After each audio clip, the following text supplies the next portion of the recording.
La colère des éleveurs face aux attaques de loups. Certains n'hésitent plus à appeler à l'éradication pure et simple du prédateur, mais une entreprise des Pyrénées-Atlantiques a peut-être trouvé la solution pour protéger les troupeaux tout en préservant le loup. Johan Fournil, bonjour. Bonjour. Et merci donc d'être avec nous ce matin. Vous êtes le directeur communication du groupe M2I, installé du côté de Lac. Ça fait plusieurs années que vous travaillez sur ce dispositif anti-loup, à base, ce dispositif de phéromones olfactives. Expliquez-nous, ça marche comment concrètement ce dispositif ?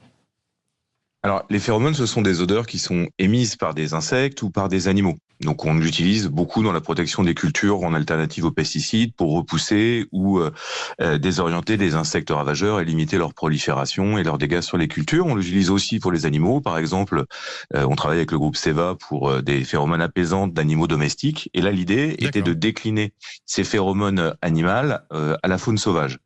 Donc, le loup est un animal territorial.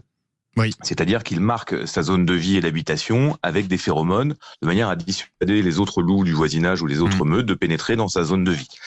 Et donc là, nous avons initié des travaux avec un groupe de chercheurs italo-suisses du groupe Studio Alpino depuis plusieurs années maintenant, qui avait initié les recherches sur l'identification de cette phéromone territoriale. Et donc l'idée, elle est de reproduire en laboratoire cette phéromone, ensuite de l'insérer dans un diffuseur qu'on va venir clipser sur un collier dont on va équiper les troupeaux de manière à créer une barrière olfactive qui va dissuader les loups de venir s'insérer dans la zone et qui va les tenir à distance du troupeau. Oui, parce que le loup qui va s'avancer va se dire ce territoire est déjà occupé par une autre meute, quoi.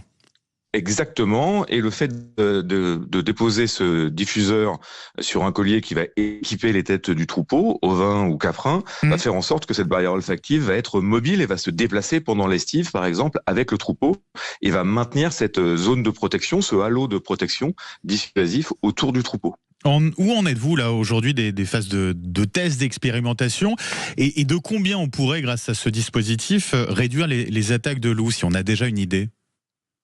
Alors effectivement, nous expérimentons ces essais ces produits depuis presque 3 ans maintenant. D'abord avec des essais menés par nos confrères en Suisse et en Italie. Et puis nous avons réalisé des essais également en parc zoologique, en zone de semi-captivité, ainsi qu'en Grèce l'année dernière, avec d'excellents résultats. Donc c'est plus de 25 troupeaux grandeur nature qui ont été équipés d'ores et déjà entre nos confrères et nous-mêmes. Nous arrivons à réduire les attaques d'environ, à les diviser par 3 environ. Ah oui.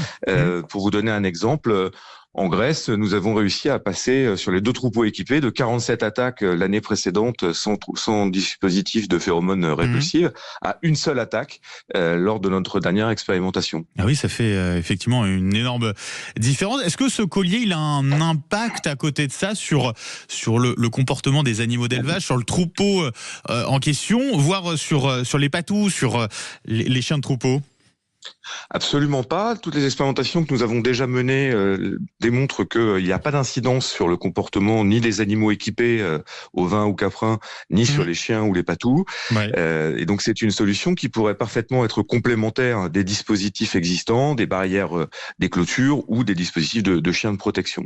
Et donc cette année, avec le département des Pyrénées-Atlantiques et en collaboration avec les pouvoirs publics, nous allons engager des expérimentations sur 1 an et demi avec plusieurs groupements d'éleveurs. Nous allons disposer plusieurs milliers de colliers en 1 an et demi, à la fois en Haute-Pyrénées et en Pyrénées-Atlantiques, pour pouvoir finaliser la mise au point de ce dispositif avec un objectif. Les troupeaux ont déjà été choisis ou on peut encore candidater pour participer à cette expérimentation, Johan Fournil ? Écoutez, la plupart des troupeaux se sont déjà manifestés et se sont déjà rapprochés des départements, mais je pense que c'est peut-être encore possible de candidater.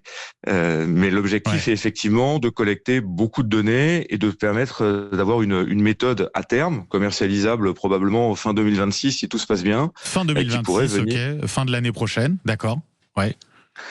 Voilà, donc l'objectif est de disposer d'une méthode douce pour reconstituer les équilibres naturels et faire cohabiter la faune sauvage avec les animaux d'élevage dans une harmonie fonctionnelle. Alors c'est peut-être un petit peu tôt pour annoncer un prix, mais dans l'idée, il faudra débourser combien pour s'équiper de ces colliers anti-loup ?